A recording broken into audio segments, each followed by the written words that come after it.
a gorilla is 98.7% identical genetically to you and me. Well, maybe more to me than most of you. But I'm big and I'm furry and I'm muscly, so I'm more of an ape. But the Atacama humanoid is 91.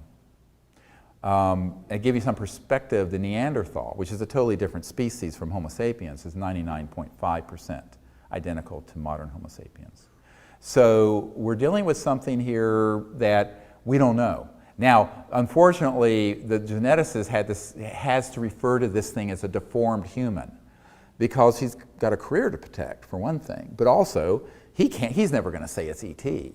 But of course, when he said that, boom, the mainstream media said, oh, mystery solved, it's a deformed human child. Well, I've delivered a lot of premature infants in what are called precipitous emergency deliveries. None of them are 6 inches tall. And that's at birth. This is 6 years old, and it's 6 inches tall. I held it. I was one of the first few people who have ever held this. And doing this procedure on it, oh my God, it's so dry and fragile. We were afraid we were going to shatter the whole thing. But ultimately, it'd be great to go to that area of the world on an expedition, but there aren't funds to do that. It'd be great if somebody just in the scientific curiosity wanted to fund it and come along, as long as they came along and didn't interfere. Because what I would love to do, I mean, it sounds terrible, but with the science part, because what would be wonderful is to be able to go there and actually set up a CE5 contact event in the area during the night, and during the day do expeditions to areas to see if we can find more of these, because there's reports that there are. Now, whether that's true or not, they're a bit apocryphal. But if there are, everyone agrees in the scientific community we're working with, if you get 2 of these, it's game over, it's dispositive, this is not a human. You would not get 2 deformed creatures identical that would be this bizarre, with 10 ribs, all the anomalies you see in the photos and the CAT scan that's on our website. So if people want to get caught up on that, if you go to seriousdisclosure.com, there's an evidence button, and there's one that's just for the Atacama humanoid, and you can catch up with that. But my own feeling is that when we've had these experiences with some of these very, very small, tiny ET civilizations, they're very interested, I believe, that we're sort of exploring the possibilities of this. And we don't know if there's a direct link between those two, or maybe this is some distant cousin. Or it may be something completely indigenous to Earth that's a humanoid that we've never known about. The Earth, the Earth holds many mysteries, and I think that we have to keep an open mind about what the possibilities are.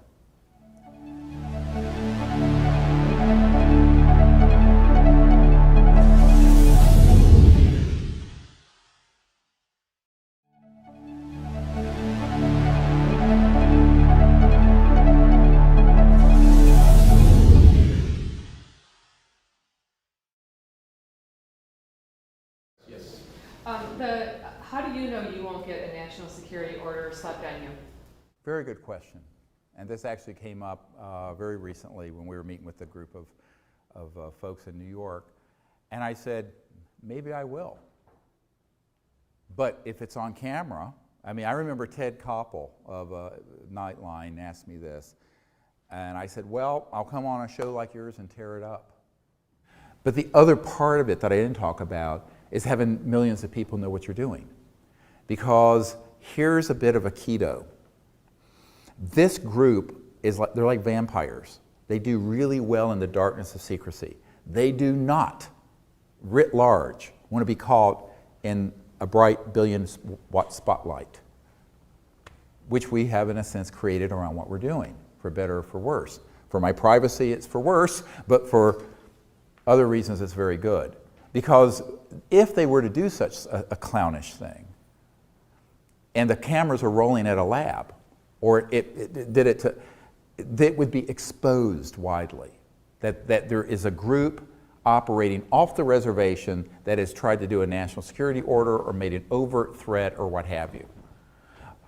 So I think that the public, and I say this sincerely, you all sharing the word on this and everyone on YouTube sharing this interview, the public ultimately is our shield. And it's probably why we're all still here. Because the public knowing what we're doing is protective. You know, if you go to the National Reconnaissance Office that runs all these super secret spy satellites, their headquarters, above the door it says, "We own the night." And I always say, well, we own the light. We own disclosure. So they can own the night, we'll own the light.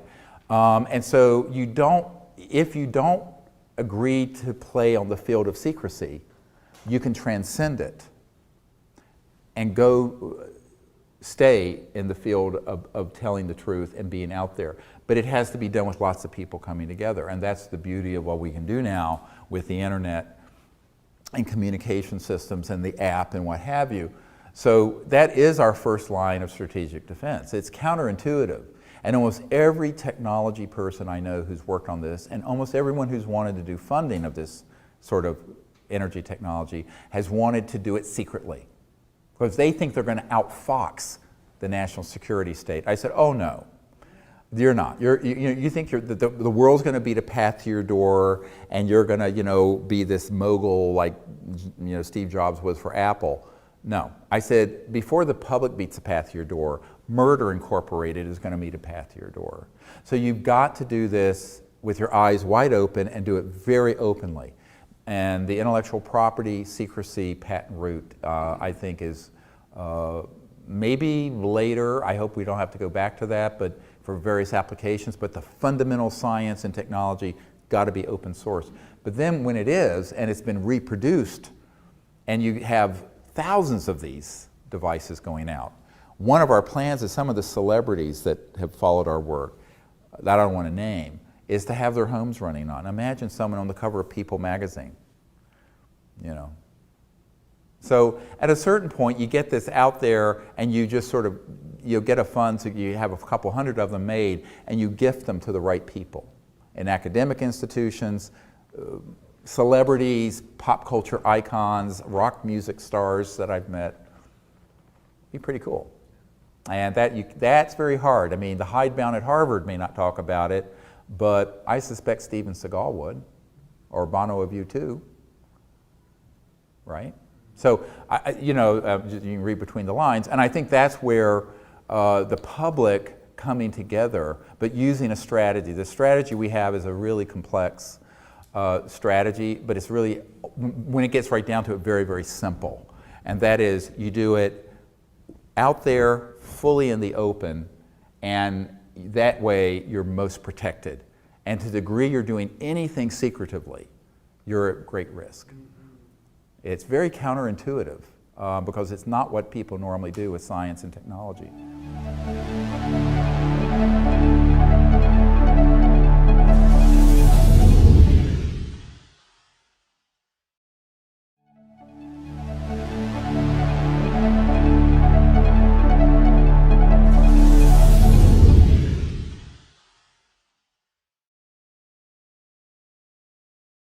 One last observation.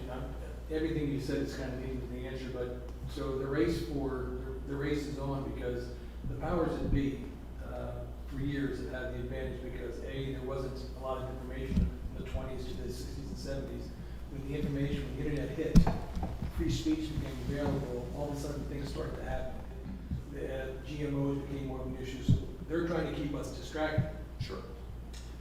And we're trying to get the information going through. So at some point, how does that race play out? Because the people that want to keep the power are going to try to keep that power in all the different ways that they have to manipulate us relative to how do we keep the information flow going. Yeah, the question that I need to repeat for the camera is, the ETs play a role in the fact that these very powerful interests that have manipulated human opinion and what have you are involved in a lot of what we call bread and circus distractions, and will at some point the extraterrestrial civilizations play a role in that kind of information and psychological warfare race. And I would say yes, and to the extent that, for example, we just got a report from someone who was a security officer where one of these objects had materialized very, very close to him.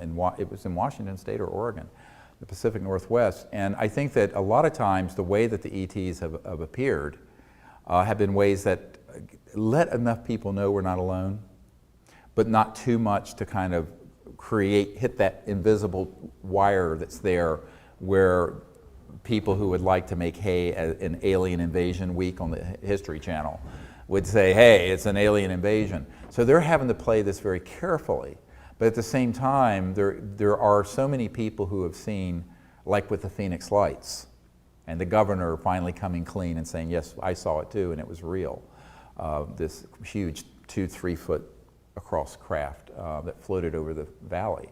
And I was there the night that happened. Some of you may know that. It was actually a CE5. I had just done the protocols to invite them to come because we were putting together the digital images of UFOs to give to Congress a month later. And so that is actually how the Phoenix Lights happened. It happened right above us. And so it was a CE5. And for a purpose, though. It wasn't trivial, because they knew we were putting this thing together with all these members of Congress in '97. So that event happened in March. Our briefing was in April of '97 here in Washington, in Georgetown. And I asked them to do something that would advance that. Now, interesting, the news blacked out until June on it. It really wasn't covered outside the Phoenix area until June. And it got broken to the national news eventually. But then it was, of course, explained away as flares and this and that, because they always create a cover story. So after this event happened, they sent jets up that did drop flares and filmed that and say, see, that's what this was. But people who were actually up close to it, I mean, it's this massive structure that blacked out the stars as it went over, if they were right underneath it, and it was miles across. And the jets that we sent up, when they got close to it, just went back to base. I mean, they were like, right? Well, we know that from some pilots at Luke Air Force Base out there. And so I think that the ETs want to advance the knowledge that we're not alone, but they don't want to do it in a way that is intimidating. Because I think ultimately they're incredibly evolved in consciousness and very nonviolent. So they don't want to do anything that would be psychologically violent or spiritually violent. And that's why it's best if this education comes from us to each other. See what I'm saying? To answer your question, as opposed from on high down, because that could be something that could be taken very much the wrong way. And I think that's right. People get mad. Why are they so secretive? And why don't they just land on the White House lawn? And actually, Larry King asked me that question. And I go, look, I think they're wiser than to pull a stunt like that. And also, I think that they really do think that there's something edifying about us tackling this issue, including this national security superstate that's run amok, because someone needs to rein that in. And it's unlikely to be the politicians, it's going to have to be the people. And we, the people, need to do it. Now, that takes some degree of resolve and courage, and you have to do something besides, laying on your couch, surfing through television channels, looking at late night TV and eating Cheetos. I mean, that's part of the problem of the whole bread and circus culture that's grown up in our society in the last few decades, is that there are so many distractions and there's so much ephemera and nonsense that it's easy to keep people entertained with that and looking in another direction, while these really important issues are really not being addressed. And I think that to an extent is by design, but it's also our responsibility to take our own minds and say, we're going to pay attention to these important things. And luckily, there are millions of people are looking into all this. What I hope this next level of what we're doing, we have literally tens of thousands of people, by the way, now, around the world that have gotten the training app and for contact, and now are getting the networking app so they can be in touch with each other, because we didn't have it until just last week. And that is happening very large, very big, sort of exponential growth in contact teams all over the world. A disclosure, as I mentioned, I think not that we've finished that task, but we've launched it, and more people believe this is real than don't. But the technology part of it, that has been the thing that's been the hardest for me over the last decade, as I went through the litany of all the kind of tricks and this and that and all the disappointments. But we have to keep doing that, because we're really at a point in our society where there aren't going to be any sort of temporary fixes that are going to work. I mean, it's great to have solar panels, and my farm in Virginia has a big 10 kilowatt solar farm that we've generated almost 5 megawatt hours of electricity, but most people wouldn't be able to put that in. And it's great. We have a Chevy Volt that you can plug in, and it can run off the solar panels, and it goes 40 miles. But you want to drive 100 miles, you're using gas. So we have these partial fixes that are coming out. We need the next level of it. And that's where we're going to need a lot of support in either fundraising or someone who can come to us and claim this challenge, an award of $100,000, which, I mean, I wish it were $100 million, but that's what we can put at stake. And if people can meet the criteria, it'd make us all a very happy group. And I think we'll let the public know the instant we have something legitimate. That's for sure. We will not sit on it. There will be nothing secret about it.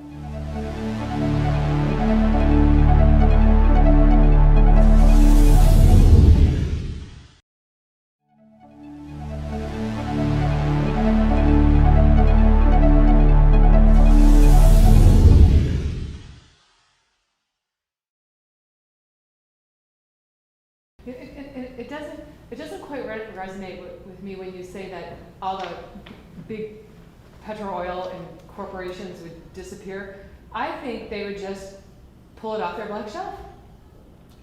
Yeah, so the question is asked, wouldn't some of these interests that already have it, that have linear systems that they can meter, like oil and gas and coal and what have you, get behind this, and if they do have it in a classified project, begin to bring it out? The answer to that is I hope so, and probably yes.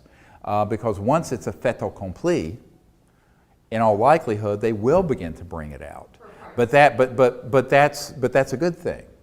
But if the fundamental basic technology is out there, the science is out there, open source, it would be able to go through thousands of different manufacturing entities that would want to bring up iterations of it, because it wouldn't be patented. You wouldn't be infringing anything. Now, that I think would be a very wonderful development, including the fact that there may be corporate interests that would come out and say, oh yeah, well we have a better version of this, and act like they just invented it. They would never admit they had black shelved it, but that'd be fine too. The main thing is to get the ball rolling in the direction of bringing out these solutions. I don't think that the issue of overcharging for it, if it doesn't have a lot of, you know, your iPhone costs about $64 all in to make, including profits in Cupertino and staff and executives and private jets, and they sell for $700. There's a massive, massive profit margin. Same thing with all software systems, 1,000%. So, but what would happen if there's no IP, there's no intellectual property, secrecy, trade secret, and patent around it? Then people would be able to do iterations of it that instead of costing, $10,000 for one of these generators, maybe it costs $2,000, but it's running your entire house, which is less than 1 year of your energy costs. Some homes that are using oil, or this past winter, were facing $5,000 to $10,000 oil bills and gas bills because of the severity of the winter. So I think that when you look at this, that is completely doable. And if there's not this sort of crazy secrecy or patent issue around it, the price point's going to be what it costs to manufacture, distribute, and then some overhead and what have you. My goal is that if our little operation at STAR, it's called Serious Technology Advanced Research, acronym is STAR, is that if we were able to move this to where we actually started providing it to the public, any revenue that would come in would go into gifting it to very poor areas. For example, if you look at equatorial rainforests, many of those villages and areas are very poor. If you said this thing costs $5,000, you might as well say $5 billion. But they're chopping down the wood to make charcoal to cook. So there's a huge amount of environmental damage in areas where people would never be able to afford to buy some manufactured item. And that's where a sort of an enlightened, sort of like Newman's own salad dressing, my view of what we're doing would be like that, where we would then gift it or see that in cooperation with other international and local entities, get these technologies to areas where there's a huge amount of environmental damage. But they really couldn't afford to just purchase a system like this for their village or their energy needs. And that would be an amazing change in what's happening right now in the destruction that's going on, not by large corporations, but by subsistence farming and subsistence cooking and energy needs from just chopping down forests and what have you. So that's one of my goals if we get that far, is that, to have a foundation part of what we're doing that does that provides these technologies to areas that can't buy them, that are in need. Because it's really about, ultimately, I'm an emergency doctor, and I know an emergency when I see one. And it's an act of compassion to say, okay, the world is in an emergency, but we need to do something to lift the burden not only on Gaia, but also our fellow human beings that aren't doing as well as we all are. And it's an act of compassion and to do that, and that's really what gets me up every day, is the opportunity that might happen.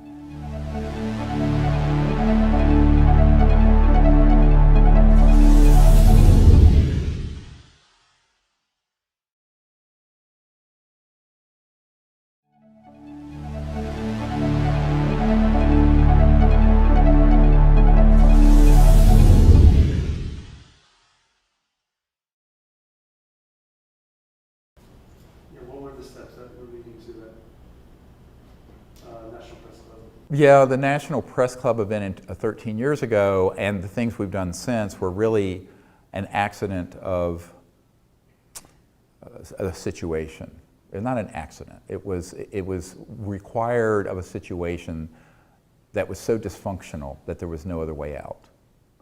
So, okay, I'm a doctor working as an emergency guy, and I'm shuttling up here to DC and New York, meeting with the CIA director and this person and this member of the Senate Intelligence Committee with Project Starlight, which was the predecessor name, although it was kept very quiet before the Disclosure Project. And I'm in my mid-30s. In my naivete, I thought we had a constitution and a democracy, and I thought a lot of things that were really nice lessons from your high school civics class, but are just nonsense. So when I learned that the president and the CIA director had made inquiries into this issue and had been denied any information, when I first got the letter from my point of contact to the CIA director, which I have right here, it was described to me, and I was told I would be the first person to brief the administration, the Clinton administration, and this CIA director on this subject. Now, my wife and I laughed. I'm this 35-year-old doctor, or 30, I don't know, at that point, running an emergency department. I'm going, oh, this is absurd. It cannot be. So then what happens is that I come up here and I have the meeting, and there was no prevarication. It was completely true. And so then I go over and I meet with members of Congress. So I meet with people on intel, appropriations, what have you. Same story. And they were not lying. And the pièce de résistance is probably 1997, so 4 years later, and I'm briefing the head of intelligence for the Joint Chiefs of Staff. All right, this is the guy who put, he's J2 for Joint Staff, head of intelligence, admiral. And it's a stand-up briefing at the Pentagon, and I go in there with my military advisor, a few disclosure witnesses that had not come public yet, and a man who walked on the moon, Edgar Mitchell. 6 men walk on the moon, and who was learning about all this. And so I invited him to come along. And I'm there with this admiral, and before I had gone to that, I had sent a document. And it's on our website. It's the NRO document, National Reconnaissance Office document, a secret document that I acquired. And I'd sent that ahead of time before I got there. And it had all the project code names and numbers and what have you. You can look at it. It's on our website for anyone to look at if you can read. None of this is secret. But he knew how to read a document.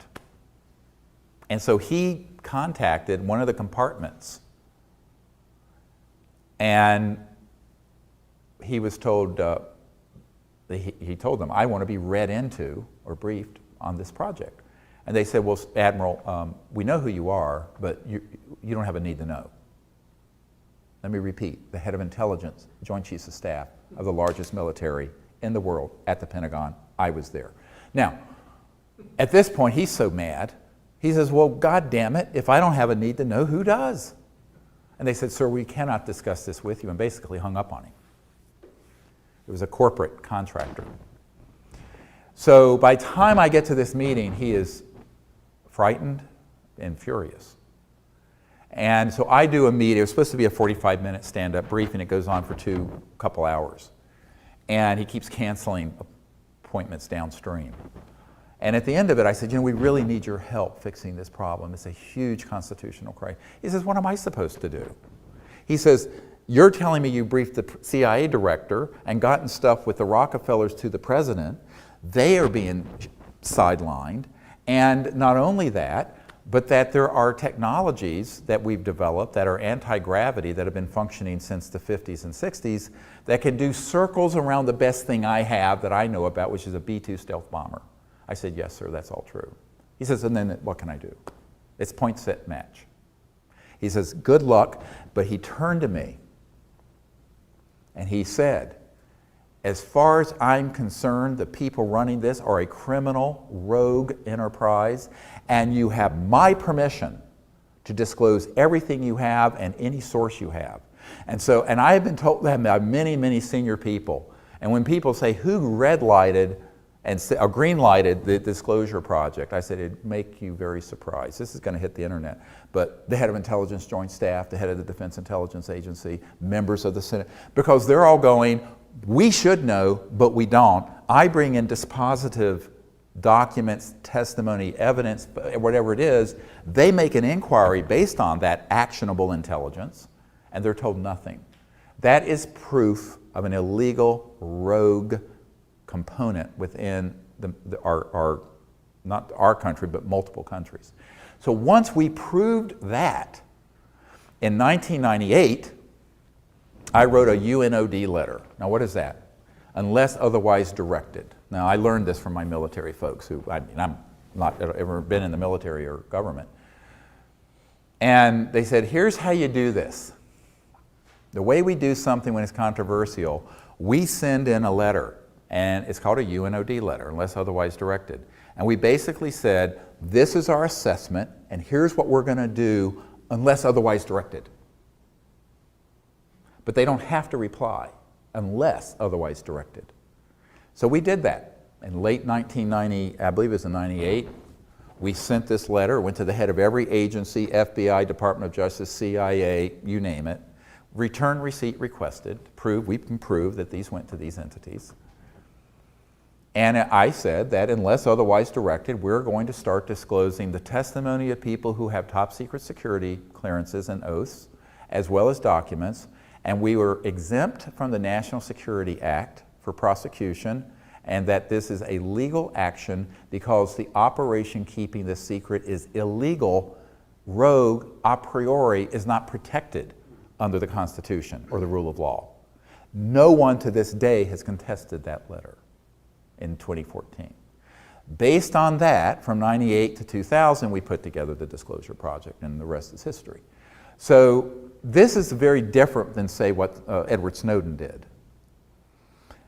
Snowden was disclosing information of this program PRISM that did have oversight from the president and the oversight committees, even though there were members of the Senate oversight committees who were appalled and shocked by it, and still are. But there was still oversight. So even though that's a black project, it was a legally overseen black project.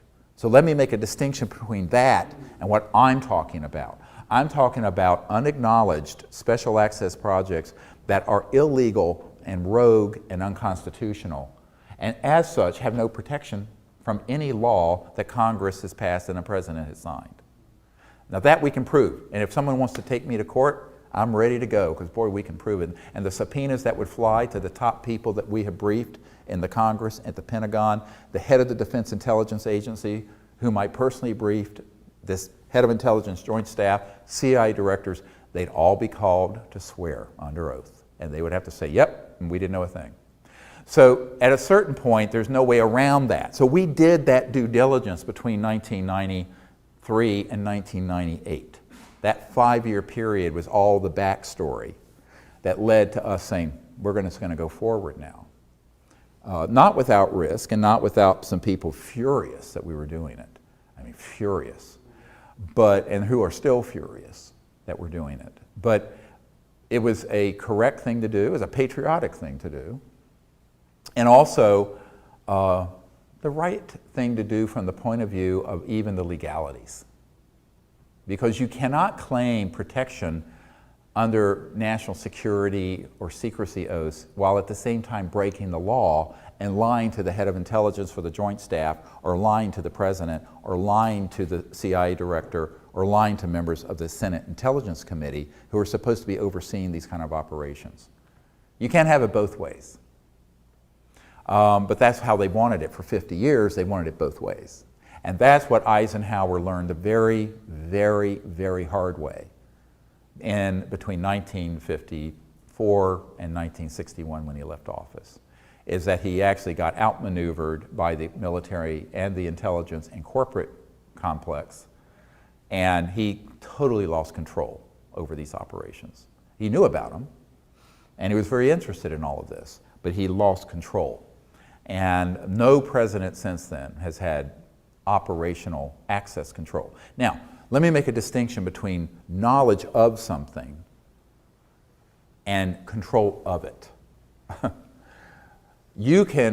I've given documents like this to people who then have gotten a certain level of access and been briefed on parts of all this information. But when they try to assert any control over it, basically it's like the admiral, they get hung up on the phone. And that is an enormous problem for our country and other countries like the United Kingdom and France, Australia. And it's something that is a real threat to democracy and to the notion of what we think we live in. And so one of the myths that the public suffers under is that we live under an intact constitutional republic and democracy. The other myth is that we have a free press. I was at this meeting I mentioned with all these 120 elites and world leaders around the world. One of them was a publisher of a major paper that I can't name, and this issue came up because everyone who asked, who's kind of a mid-level journalist for the New York Times or Wall Street Journal or CNN will say, oh, if any of this were true, it would be in the news. I go, really? This guy said, oh yeah. He says, I would be awakened in the wee hours of the morning or whenever as the publisher, owner and publisher of this big paper. And they would say, have so-and-so pull that story. And they would pull it. And on our website, there is a document from the CIA from 1991 that describes this policy that the CIA has, even domestically, to embed people in these various large media outfits to change, alter, stop stories that they didn't want to get out. Now, John Q. Public, going to their high school and college civics lessons, thinks we have a free press. There's another big myth. The other huge myth is that Adam Smith is alive and well, and we have a free market economy. Nonsense. We have a managed market economy. What do I mean? You can't have a free market economy if the biggest technological breakthroughs for the most important sector of the economy is being ruthlessly suppressed and is being held down through the national security state. On our website, there is a document from 3.5 years ago from the Federation of American Scientists that states there are 5,135 patents that have been seized under the National Security Act that have been sequestered. And it even talks about one that was in 1971, a highly efficient, for back then, more than 20%, maybe it was 50%, efficient photovoltaic generator, meaning sunlight going straight to electricity in a generator, that was seized under the national security provisions. Well, this is not a nuclear trigger or a weapon. It was something that would have competed with the price point of coal and gas. And so who are these bureaucrats working for? Now, do you think the president in the Oval Office knew of that action when it happened? No. Or any member of Congress? No. So you have this permanent bureaucracy that will do these things at the behest of those who are with an all-access badge. And they're not going to say no. So they just go and seize it. Now, that's not a conspiracy theory. That's a mainstream scientific organization that did a study of these seized and sequestered patents. But the patent is only a fraction of it. The man I told you about who did this transdimensional technologies effort in '74, He didn't even try to go to patent. He never got that far. They found out what he was working on and showed up with a national security order, just like Stan Meyer's toroidal free energy device, before there was ever an attempt to patent it. So on top of the 5,165 patents seized, there's probably several times that number that have been intercepted prior to it even going to patent. So how then can you convince me that we live in a free market economy, when the most important part of our economy and everything we use, from transportation to lights to whatever, has all been managed and controlled by people who have special interests? So this is like your giant, people talk about Washington and special interests, but this is it to the nth degree. So that's sort of how we ended up coming around to this, because we realized that the future of the planet and our democracy were really being jeopardized, and that we were on the right side of the law. Now, if I had jumped straight from identifying people who knew this and documents and testimony, but had not offered it to the president and to these oversight committees and to these agencies, then I would have been guilty of doing something potentially illegal. And that's why I was actually very careful. I was very much dotting my I's and crossing my T's, because my advisor said, you've got a tiger by the tail, you better be very careful with this, which we were. I mean, it was a very big effort that nobody knows about, well, till now, people see this, but that's how we did it, why we did it. We had to be careful. But now at this point, I said that toothpaste has been squeezed out of the tube, and notwithstanding the corruption that happens between the intelligence community and the big corporate media with the internet, when we launched the National Press Club event, somewhere upwards of 800 million people heard about it. So it's very, very, very difficult, and if you look at it, more than half the population believe UFOs are real, and part of the government's hiding part of it. Now, they don't know the details, but more than half, more than who voted for any president in our lifetime.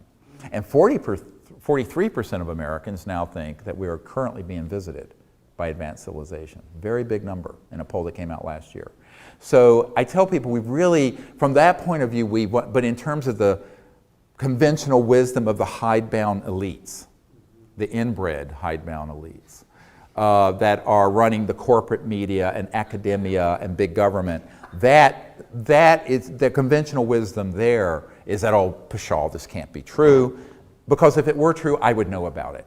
That's what I hear over and over and over again. There's a certain hubris, because I have a lot of family that are tied into the Ivy League schools and the elite institutions. And the mindset is, if this were true, I would know about it.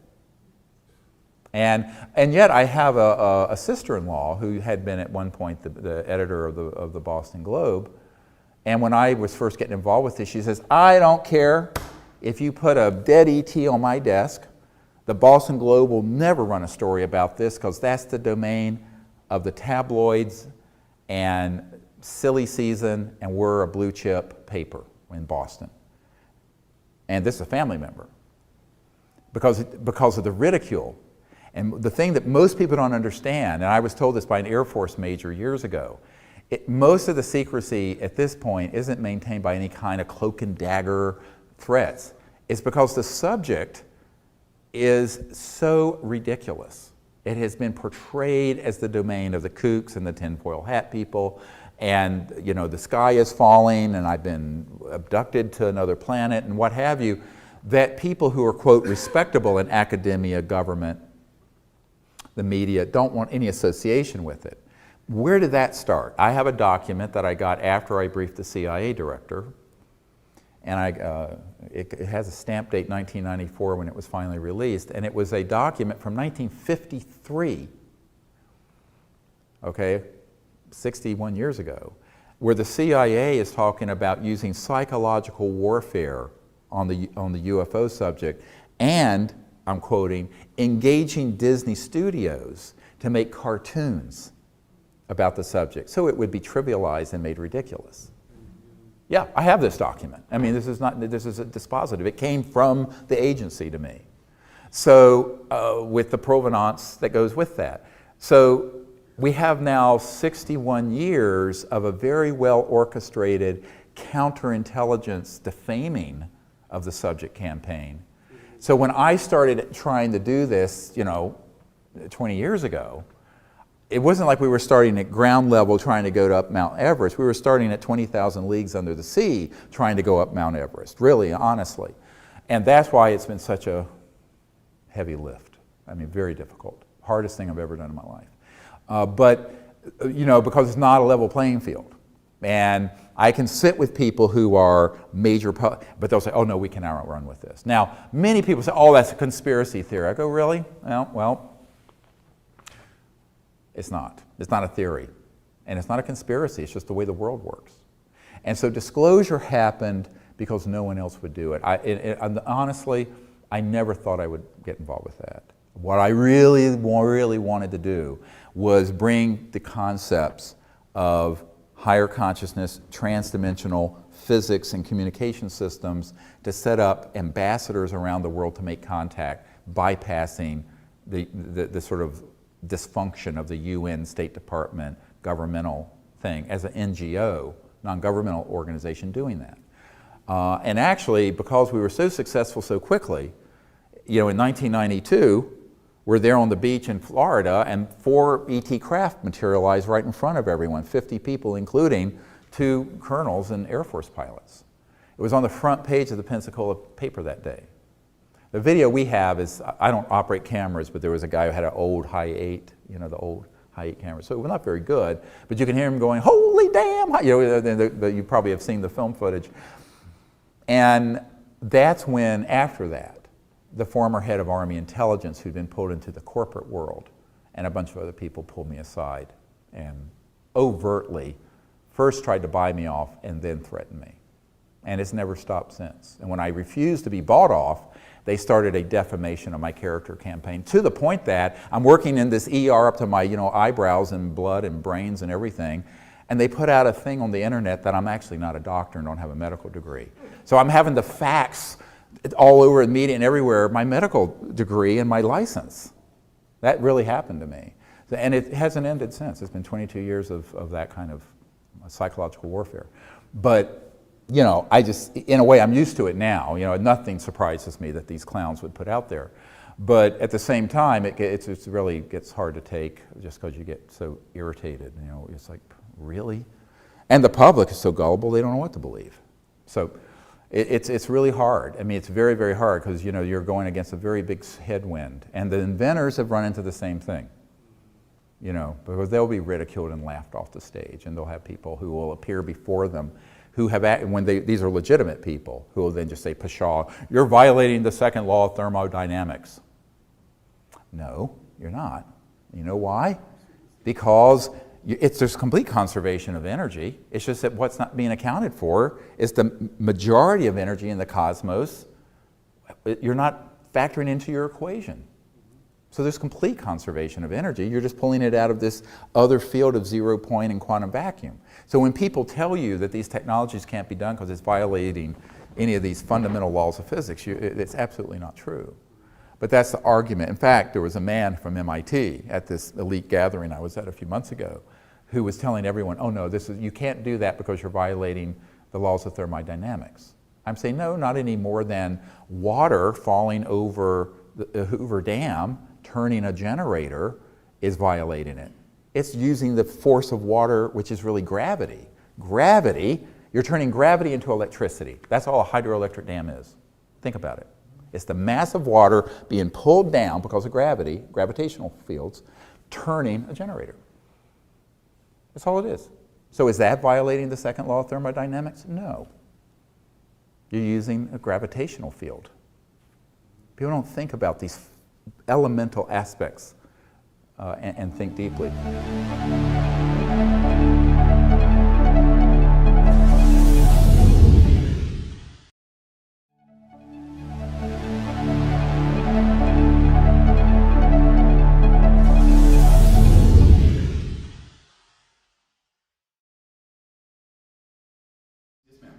Do you think that for most of us in here, we will see acknowledgement of ET presence in our lifetime? And do you see the technology challenge you put out there could move separately without acknowledgement of an ET presence?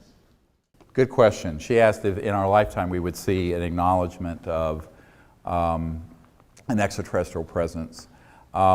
Ironically, what I just said a moment ago, I think we already have. I think the mass public already think that we're not alone. Now, so you have to then qualify, when will the elites acknowledge it publicly? Privately, a lot of the elites that I've been able to meet with will acknowledge it. Oh, yes. But then when you say, will you say that publicly? Oh, no, it's the end of my career. Whether they're a professor or a governmental person or a senator. No one wants to be Senator Moonbeam and ridiculed. So I think that the problem really is defining disclosure. A lot of people say, when is disclosure going to happen? I said, we've done it already. When I started the project, there was only about 25% of the public thought this was real. Now it's 50, 60%. But in terms of, if your metric is the conventional wisdom, mainstream media, mainstream academia, mainstream governmental entities, your guess is as good as mine. And I'm not holding my breath. However, nor should we. We can go forward with this information independent of that. And that is the beauty of the internet, by the way. Because, you know, I can do a program and reach 1 million, 2 million, 5 million people. Whereas the ratings for, you know, Piers Morgan on CNN is a few 100,000, which is why they had to remove him. But, or Larry King, when I was on Larry King's show. By the way, interestingly, when the media tell you, well, we don't cover this because there's not public interest, after pornography, this is the #1 subject of interest on the internet. It's huge. Moreover, when I was on, I have a letter here from the producer for Larry King Live on the show I was on, you know, 19, 20 years ago, and she said, this is the most watched Larry King special we've ever had. So the metrics, Ancient Aliens for the History, the most lucrative and best franchise. So it isn't because the media wouldn't get numbers or the media wouldn't get lucrative advertising if they covered this. It's because their corporate bosses won't let them. Now, am I speculating? No. Let me tell you what happened with the executive producer of ABC Primetime Live in 2020. Back a few years ago, after the Disclosure Project was launched. And I'm not going to mention his name here, but he's a very nice guy from New York. He had been a producer for Mike Wallace at 60 Minutes and won an Emmy, and then went to New York with ABC News and was the executive producer for those 2 news magazines, Primetime Live in 2020. And he came out to our farm in Virginia, and I gave him 35 digital hours of military top secret testimony, all the documents he wanted and all the information he wanted. He says, either this is all the biggest hoax I've ever seen, or it's the biggest story of the 20th century. I said, I think you know it's the latter. He says, yeah, it really is amazing. So he went back to New York and then invited me up there, and I saw Sam Donaldson and some other people. And then I got a phone call. Now, before all this happened, I told him, I said, you know, I don't think ABC is going to let you do this. What he wanted to do was a series of news magazines like Town Hall with, you know, a lot of these military and other people there, with them discussing on ABC Prime Time in 2020 what they knew about this, and really blow the lid off this and then make a call for more to come public. So I thought, great, let's do it, but I don't think they will let you. And he says, oh no, I'm the executive producer of this show. So a bit of hubris, okay, and I just smiled and I said, well, let me know how I can help. A couple weeks later, he gives me a call. He says, Dr. Greer, they won't let me do this program. I said, oh, who are they? And he said, Dr. Greer, you know who they are. And that was it. Now, we've stayed in touch periodically since. Same thing with the movie industry, Hollywood. There was a very big producer, multi-billion-dollar guy who's done multi-billion dollars in gross revenues for films. And he sent someone to the 1997 congressional briefings we did that were closed here at the Westin Hotel in Georgetown, where we had all these military, the first sort of wave of these military witnesses who were willing to do this privately. And there were members of this, the chairman of the Government Reform and Oversight Committee, Dan Burton, who issued 1,000 subpoenas on the Monica Lewinsky case, was there. All these people were there. White House people were there. Vice President Al Gore, some of his people. And Pentagon folks. And so this producer in Hollywood sent his senior person to attend just where nobody would know who she was. And it blew her mind. She went back and she said, this is the real X-Files without the nonsense. So this producer flew me out there, the whole Hollywood two-step limousines, the whole bit. Flies out there, we're meeting at 20th Century Fox in his amazing office. He has a conference room full of people, of writers who've done all these big Oscar-winning movies and Emmy shows. And he says, I have a $60 million discretionary budget with Fox to make any film I want to make, and I want to make this one. I said, I'm not sure they will let you. He says, oh, of course they will. And he told me who he was again. I said, wonderful, glad to hear it. Well, put it together and I'll cooperate in every way I can. All I want to do is get the information out. I want a red cent. I'll give you, you can just pick my brain. I'll give you all the data, all you want. And a couple weeks later, he calls and says, well, Dr. Greer, Fox won't let me do this movie.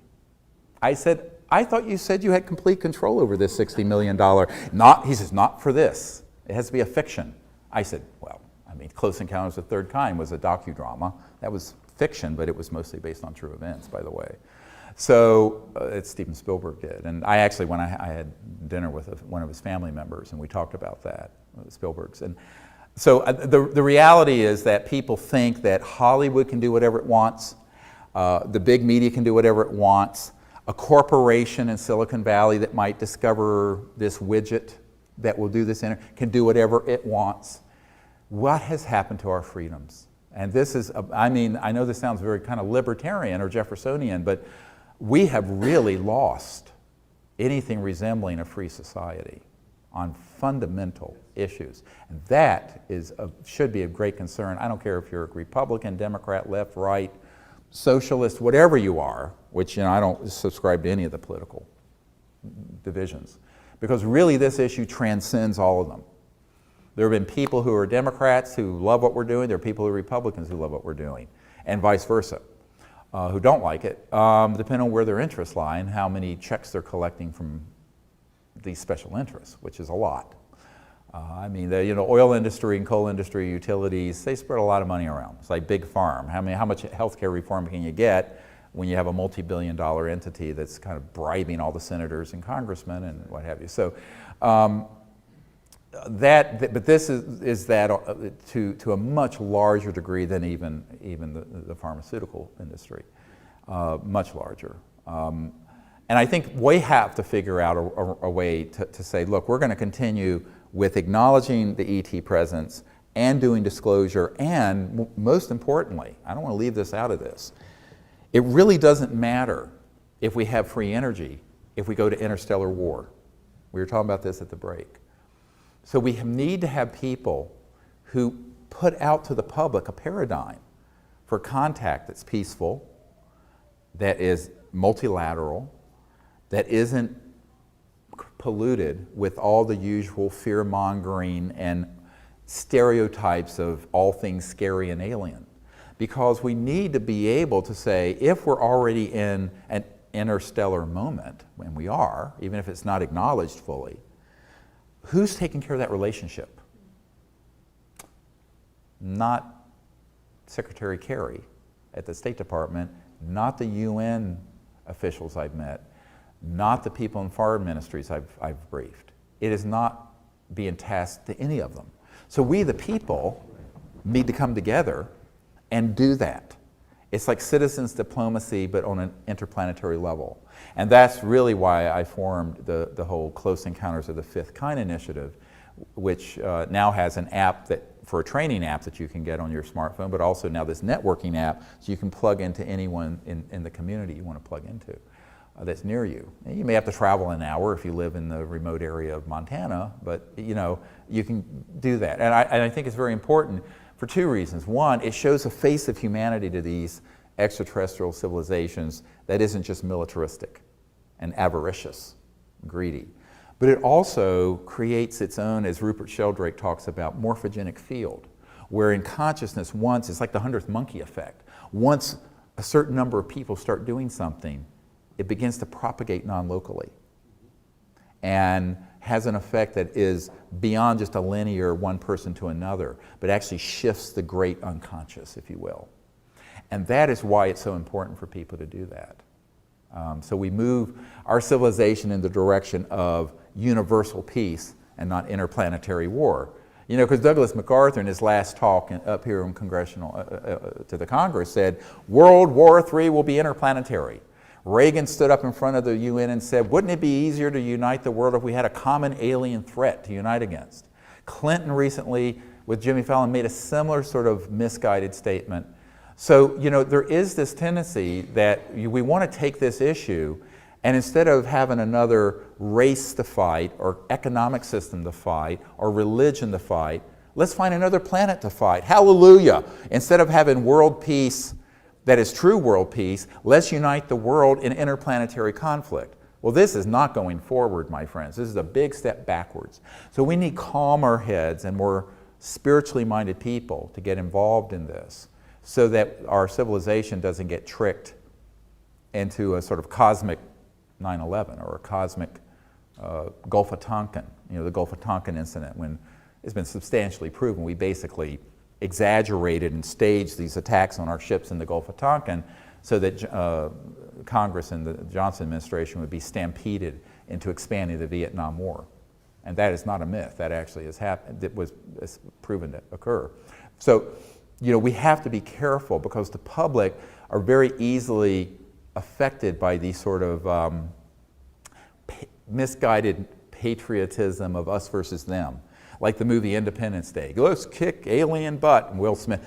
You know, and this is the worst outcome. That's actually a worse outcome than if we have these new technologies and the world gets off oil and becomes united, but then we get maneuvered by these Machiavellian manipulators in the intelligence community into an interplanetary conflict. And I think that that's why there are three big projects that I've been focused on. The original one is the Center for the Study of Extraterrestrial Intelligence, whose motto is one universe, one people.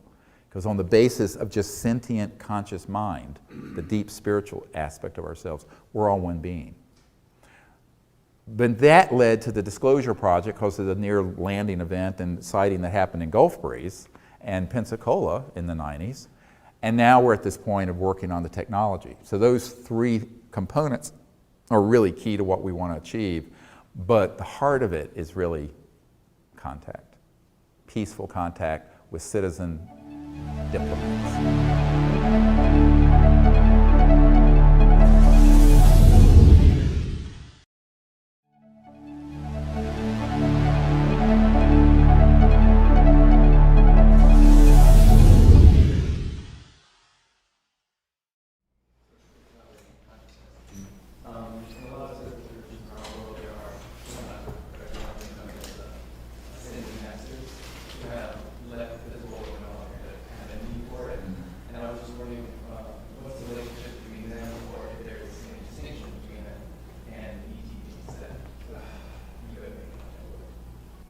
Wow, well, we're really in the deep end of the pond. He's asking what is the connection between what some people would call the ascended masters or very enlightened beings who've left their bodies or in other dimensions and realms and these extraterrestrial beings. I would say it's the same connection, but perhaps more intimate, that humans can have. Now, the difference is if you are an interstellar civilization, if you guys could be quiet out there, thanks. If you're an interstellar civilization, you're going to be able to go from one star system to another only if you have become cosmologically competent. Now, what do I mean by that? I wrote a paper back in 1995, I believe, called ETs and the New Cosmology, that talks about this expanded view of the cosmology of a universe that includes other dimensions and other realms that are increasingly conscious. And this explains a lot of the experiences people have when they're near an extraterrestrial vehicle, where it will have an effect in consciousness. And they will begin to have, similar to the ending of the movie Contact that Jodie Foster was in, where it's almost like in a dream state. Why is that? Well, when you start dealing with technologies that permit not only transportation but communication beyond the light barrier, let's look at it that way, beyond the box of space-time, then you're moved into a world that is increasingly conscious and in the thought realm. And for that reason, those civilizations that are interstellar are very, very familiar with what we would call remote viewing, the ability to have the mind awaken into this field of consciousness that's non-local and see other points in space or time, but also other beings and other worlds. Can that be done electronically? Yes. The big secret in the intelligence community that I learned back in 1994 was that the remote viewing programs that the CIA and NSA had that were based purely on meditative and consciousness efforts was the part they were happy to let the people know about. But that in I believe it was 1956, a man that I met before he passed away had invented some electronics that would permit some of these operatives in the intelligence community to electronically hook up and literally see through other dimensions in consciousness, other places.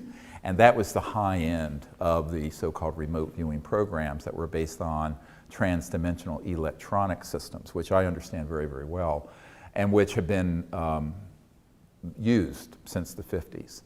So if we have that in our classified programs, I'm quite sure that an interstellar civilization has things that would be generation 100 of that. And that would mean, and answering your question in a way that has some foundation in logic, that their ability to perceive these other dimensions and realms would be augmented. Now, that is limited by the level of consciousness of the perceiver. So what that means is everything is really, in that sense, based on what your level of development in consciousness is. So if you have developed the ability to be in a state of transcendent cosmic awareness, you can perceive a certain amount beyond space and time. If you've gotten to the point that you can see the finest aspects of that, what in the Vedas are called celestial perception, you're going to be able to sense that. If you can see beyond that, then you're in this what's called the state of unity consciousness. And it goes on, and that's just the beginning. But so those abilities of perception are very much dependent on the level of consciousness of the perceiver. So it would vary with different civilizations and what their capabilities are, but certainly their capabilities would be beyond what we are able to actuate through AT&T. In other words, just a linear electromagnetic communication system.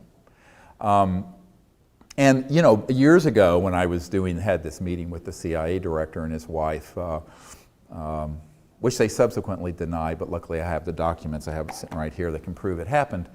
I always joke in Washington, how do you know they're lying? Their lips are moving. So, more truth to that than people want to realize. But at any rate, the wife of the CIA director was a scientist and was the chief operating officer of the National Academy of Sciences, and she asked me over dinner, we were there, it was a 3-hour meeting almost, my wife was with me and can verify this, and she asked, not that question, but she asked, how are these civilizations communicating across the vastness of interstellar space? And I thought, oh God, do I tell her the truth and lose all credibility? Or do I tell her something that sounds scientific, but that I know is rubbish? And I decided then that I don't care how high the person's status in society was, if they asked the question, they deserve an honest answer. So I explained to her that, and I think this is something people really need to understand about these technologies. A great launching point from these sort of technologies that can bring us to the next level of our civilization to eliminate poverty, pollution, et cetera, and so on, and the geopolitical morass of oil politics. But when you start dealing with these sciences on a more profound level, you break into these trans-dimensional physics that deal with communication systems. And I explained that, look at our galaxy, the Milky Way, is only one of billions of galaxies. It's a very average spiral galaxy. The Andromeda galaxy is 2.5 million light years away, which is the distance of a beam of light going 186,000 miles per second, would travel for 2.5 million years. But let's take our own galaxy is 100,000 light years across.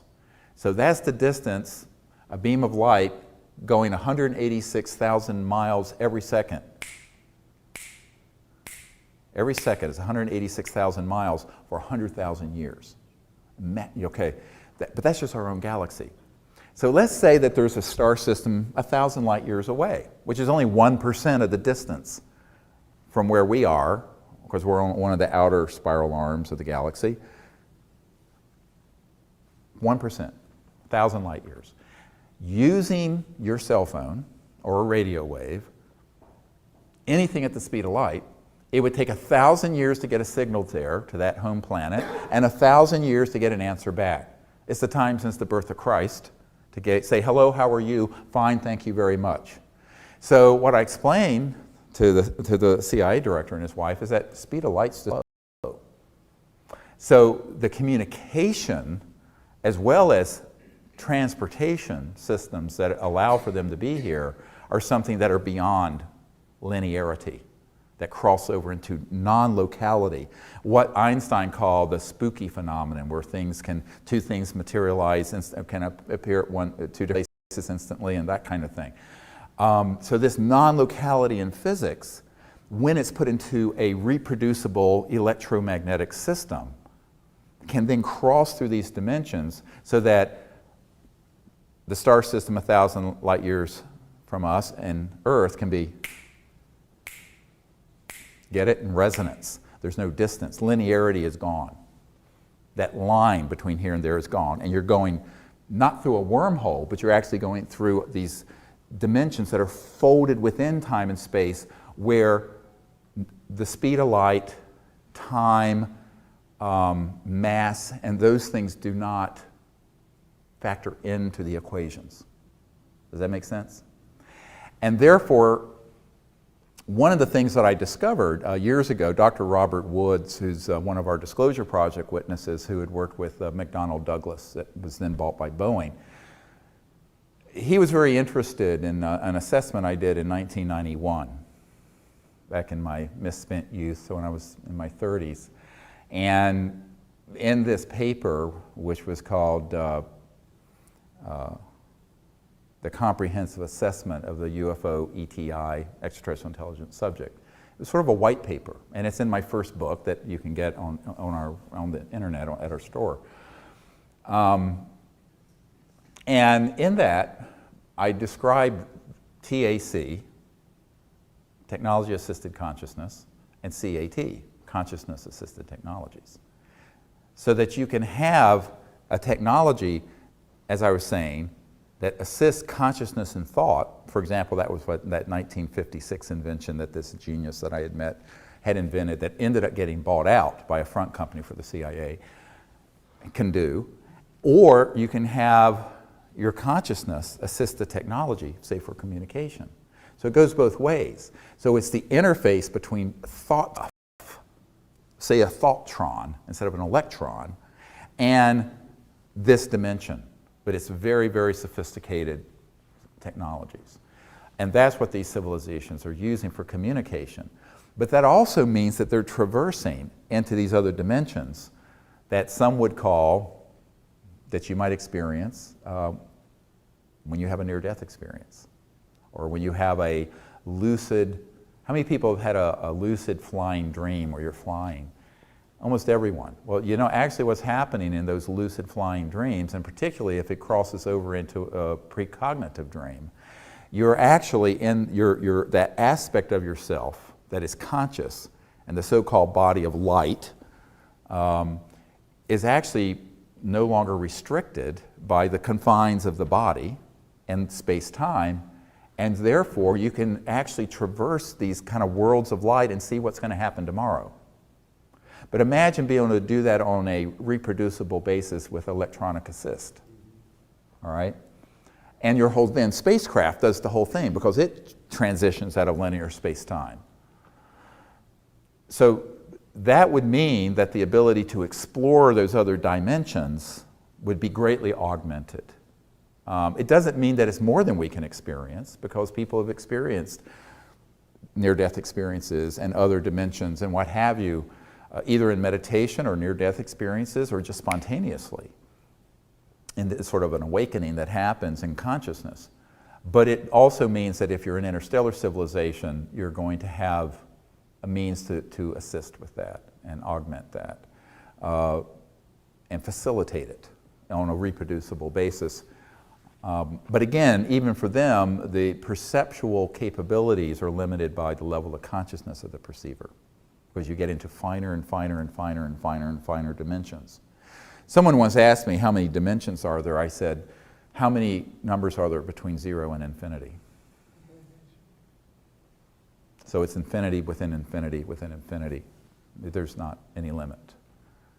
So what we're trying to explore in our little project, well, and of course this is actually how I got involved in all these issues, is 6 months after my near-death experience, I had learned meditation because I was going, wow, I was raised a very devout atheist, science, and we were very devout atheists.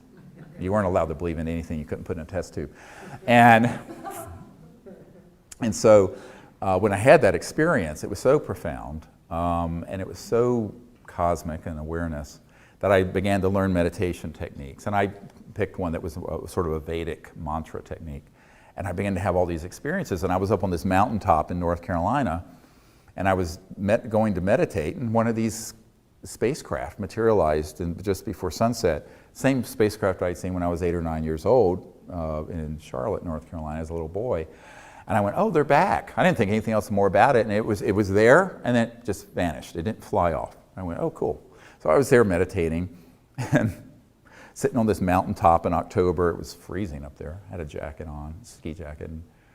And I went into such a beautiful state of consciousness that I lost all track of time. There was no time. Transcended into this pure conscious state. Sitting up at 5,000 feet up in the mountains of North Carolina, I love. I think it's my Cherokee. I'm part Cherokee Indian, so I have this great love for those mountains.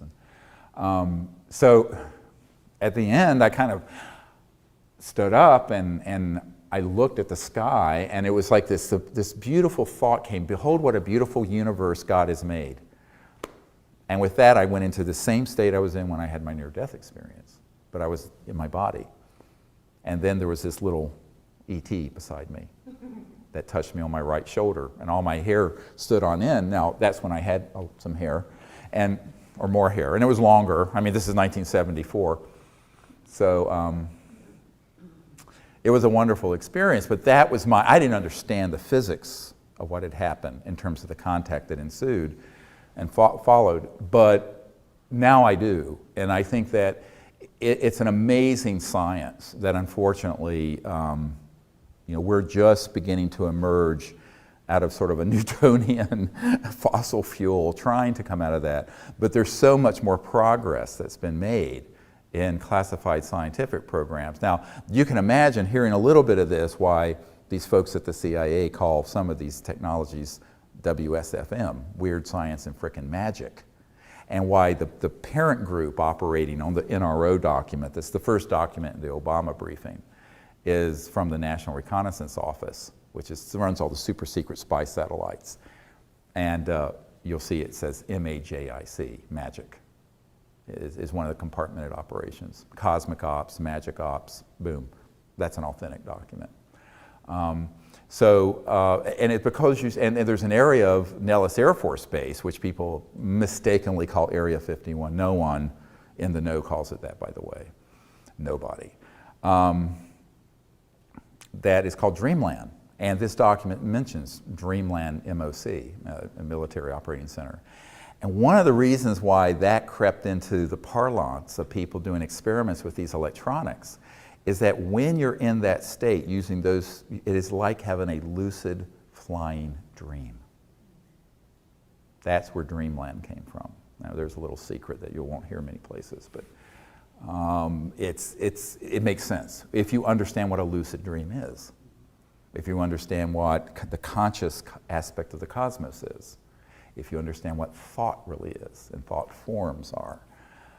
It all begins to make sense. And so when McDonnell Douglas, old man McDonald of McDonald's, asked, I'm getting to another point here, asked Dr. Wood to go and look at this subject.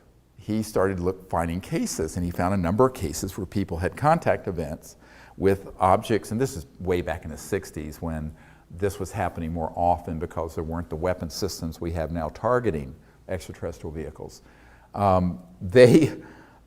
People would have these experiences, and in broad daylight sometimes. There was one case that he looked into, I think it was in the Baja California, where a craft had landed, there were these beings outside of it. They had a little, they were very much in this dimension, and they had a little black, sort of like a communication thing, that would directly communicate with thought instead of with words.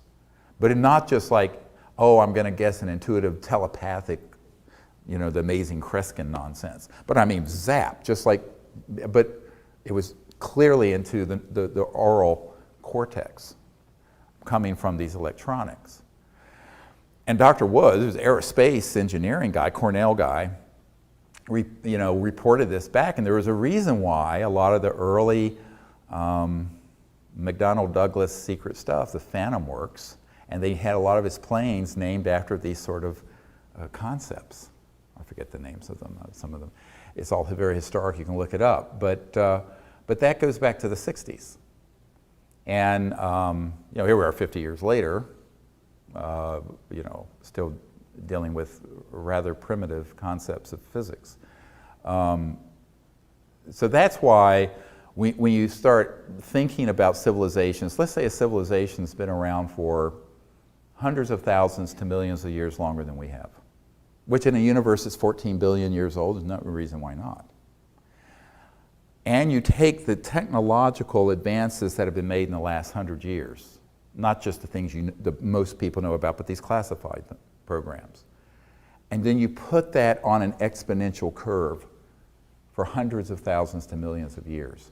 Every manifestation of that civilization would look like magic.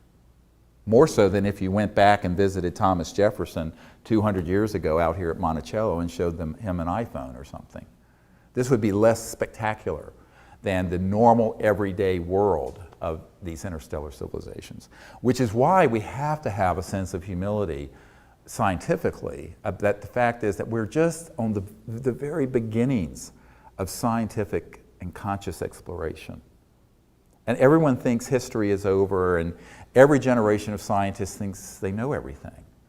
But we don't. And so there has to be the acknowledgement that we're just beginning on this journey. Now, in the realm of mystic literature and people who've had experiences in consciousness, I think many things that have been portrayed as miracles actually they're certainly miraculous to the people who saw it, but there's probably an understanding both in the science of consciousness, but maybe even in technological sciences that would explain it. That people don't want to hear this part, but because this steps on some theological toes. No, so one of the issues about disclosure and this whole issue, you're not just stepping on the toes of the orthodoxy of science, macroeconomics, and technology, but you might step on some theological toes when you start moving into some of this discussion, which is, get you in hot water very quickly. But, and I've been in enough of hot water to know whereof I speak in terms of that paradigm. But you know, it's okay. I remember years ago I was meeting with a man at JPL. He tracked me down at a restaurant, actually, Jet Propulsion Labs, and he started talking to me about the fact that he had seen the non-sanitized images from Mars, where there were structures, very ancient structure. And even Buzz Aldrin, the second man to walk on the moon, has recently said, we need to go back there and see some of these obelisks, these big objects that appear to be artificial. He can't talk about what he saw at the moon because he's been told he can't, but he can talk about these other things that he's looked into, which is why he has begun to speak about it. So this is a very interesting case because I said, well, why don't you at least disclose that? Because some of these structures apparently are very ancient, as in the millions of years possibly old. Now, that would make sense. I mean, the Earth's been here for 4.6 billion years. The solar system is billions of years old, so millions of years is not that much. And he said, oh no. He says, because even though it's not something that would point to any contemporary, he said, if that knowledge was disclosed, it would collapse the fundamentalist and orthodox belief systems of every religion on Earth. And I said, well, good. It's childhood's in. I mean, fine. He says, no, you don't understand how powerful those interests are. And this was a scientist saying this. This was not someone at the Vatican. So part of the problem with disclosure is that it opens up a whole bunch of issues that people would rather just not deal with. And this is one of them, including this question of other dimensions and intelligence that aren't physical. Now, this is a really important thing about the issue. People get into what I call cosmological indigestion. They can't digest. So you can have an experience with an interstellar civilization that has trans-dimensional capabilities that cross into this realm of thought and consciousness and what have you. That's what we do when we go out under the stars with my team. But then you could have also an experience with intelligences that are not from a star system, but that are from just other dimensions and realms that are purely conscious in the worlds of light, as it's called. And you could be forgiven for confusing the two, because depending on how they manifest. Now, I had a hilarious conversation with this senior theologian at the Vatican a few years ago. He's actually in the Disclosure Project material, but we didn't have good translation for Italian. And he said, look, he says, angels don't need flying saucers. I said, yes, of course, but there's a point where when an interstellar vehicle resonantly shifts into that dimension, depending on their capabilities, they get very close to that realm, don't they? And he said, yes. So there is an understanding of it, but most people will conflate one experience with another, so that anything that is weird or goes bump in the night, they're going to think is the same phenomenon, when it's a multiplicity of phenomena, plural.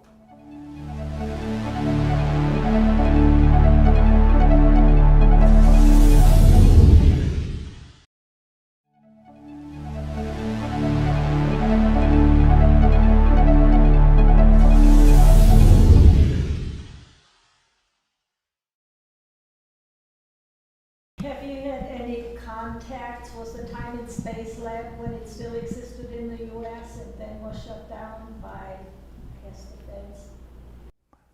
I know people who work, I don't know that particular lab name. I know people who've worked with, you know, very high voltage experiments in space-time bubbles, as it were, dealing with that. Yes, yeah. And that is not a myth, and that is, you can do that. And that begins to bring up the question of phasing in this science. The attitude now is, let's not open Pandora's box, keep it all secret, meanwhile the Earth is dying.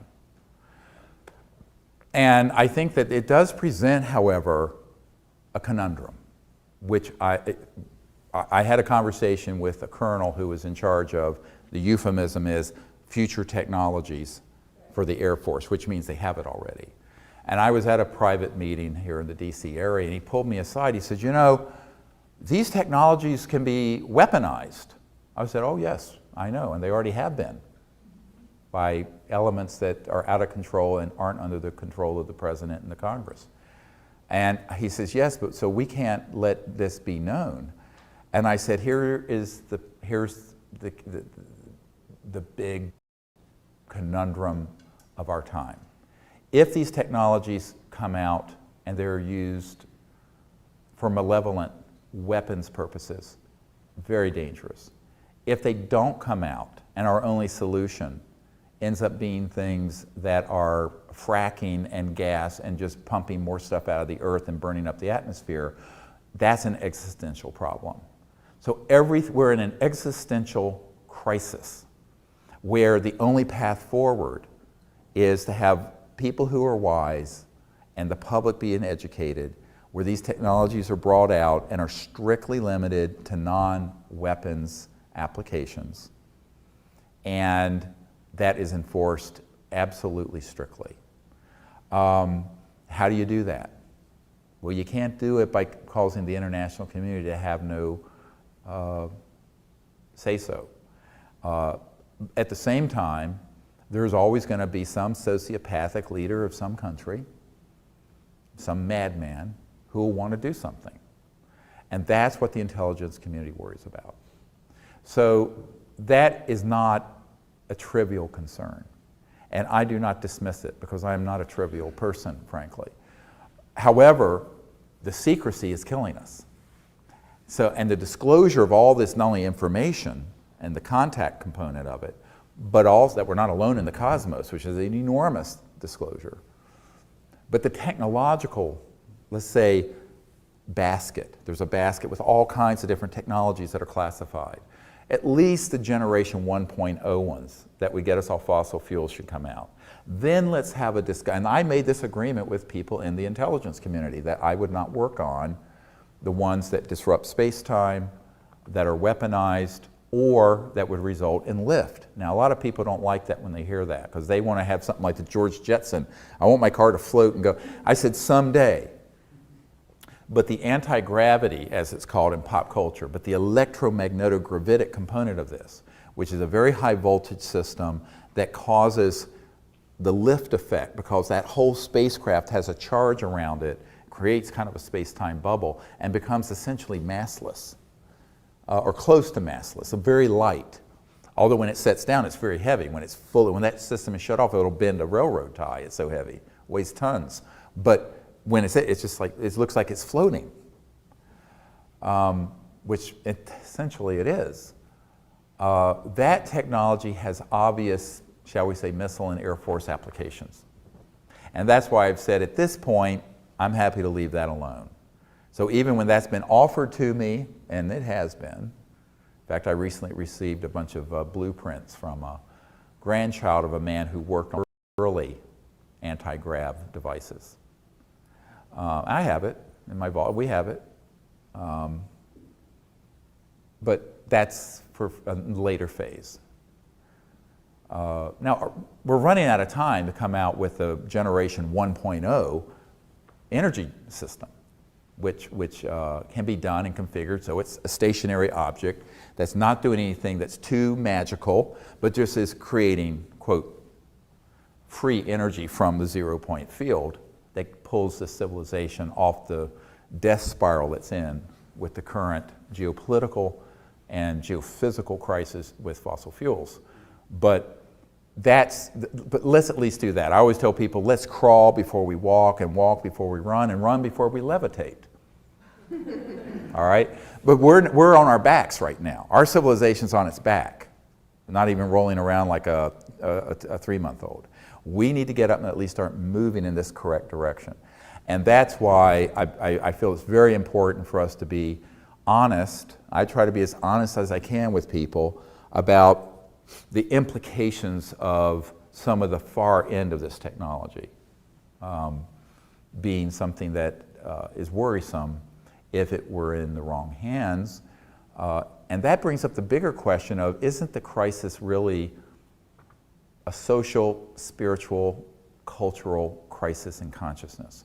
The consciousness of wanting to take whatever we invent and weaponize it to gain dominion over someone else or some other culture.